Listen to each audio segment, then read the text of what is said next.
sa baka. Kamay na bakal. Ngayon yung namin sa uklo. Kaya gano'n. Kaya lumayo. Ibuton nyo na. Kasi admisin ka. Ang pagpupulong-pulong natin ngayon dito, pagpapakita ng suporta sa kay Duterte na hindi gagaigin, kumbaga. Pati na rin gagawin na natin yung kumpanya, yung company nila, campaign.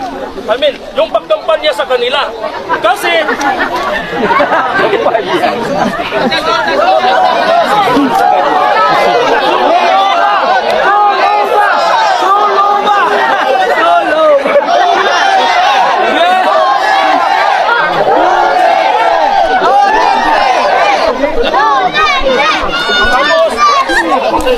kampanya na lang natin kasi kasama na rin sa suporta nyo. Di ba naintindihan ninyo na? Kaya, anong dahilan kung bakit si Duterte pilit hinuli ng mga Marcos at saka ng mga tao? Pagdating sa kampanya, sa probinsya man sa Mindanao, kung saan sa Pilipinas, kasi oras ng kampanya ngayon. Di ba ang napakatunog ng pangalan si Presidente Duterte? Kung magpunta lamang doon yung mga kalyado niya, medyo ang tao hindi talaga ganyan.